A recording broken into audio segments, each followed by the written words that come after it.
서울시가 여의도와 압구정, 잠실 등 오래된 아파트의 재건축 규제를 풀어서 주택을 공급하자고 제안한 것으로 알려졌습니다. 기대와 우려가 교차하고 있는데 이 실현 가능성은 어느 정도나 될지 짚어보고요. 또 어제 국회 대정부 질문에선 부동산 정책을 두고 야당의 지적이 이어졌습니다.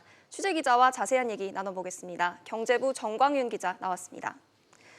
정 기자, 우선 어제 이 대정부 질문부터 얘기를 좀 해보겠습니다. 어제 김현미 국토부 장관이 서울 집값이 11%가 올랐다고 얘기를 했다가 야당 의원들의 질타를 좀 받았는데 이 김 장관이 언급한 수치는 어떻게 나온 겁니까? 네, 김 장관이 언급한 11%는 현 정부가 들어선 지난 2017년부터 3년간 한국감정원 통계를 근거로 한 겁니다. 이에 따르면 서울 전체 집값은 11.5%, 아파트 값은 14% 올랐습니다. 네, 아무래도 논란의 여지가 좀 있을 것 같은데요. 네, 그렇습니다. 우리가 대출 받을 때 주로 쓰는 게 국민은행 실거래인데 같은 기간 서울 지역 상승률이 20.7%거든요. 감정원 통계와 10% 가까이 차이가 납니다. 한국감정원과 국민은행의 집값 조사는 표본이 다르고 계산 방식이 차이가 나기 때문인데요. 국민들이 피부로 느끼는 상승률은 오히려 국민은행 통계와 가깝습니다. 어느 통계가 더 정확한가를 떠나서 정부가 좀 더 현실감 있게 시장 상황을 판단하려는 노력이 필요하다는 것은 분명해 보입니다.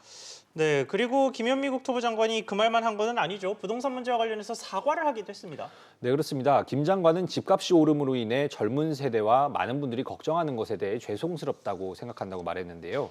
자신의 경질론이 언급되는 것에 대해서는 자리에 연연하지 않고 있다고 말했습니다.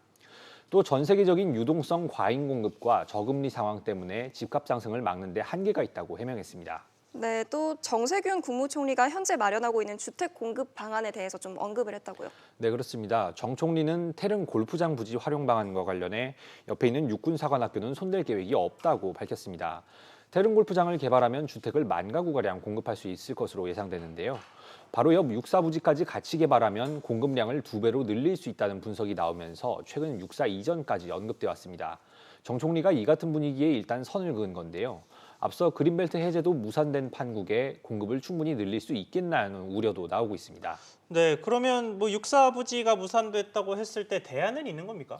일단 서울 대치동 서울무역 전시장 부지를 비롯해서 몇몇 부지 후보군이 언급되고 있기는 한데요.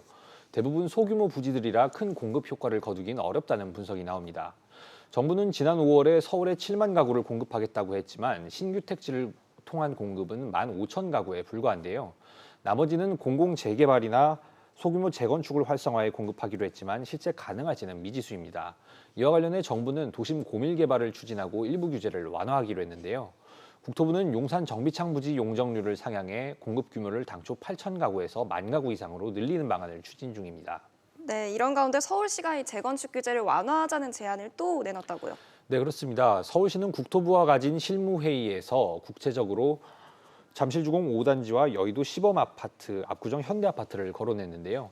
앞서 대치동 음마아파트 규제를 풀어주자고 제안한 데 이어 또다시 재건축 완화를 언급한 겁니다. 다만 국토부는 별다른 반응을 하지 않은 것으로 전해졌는데요.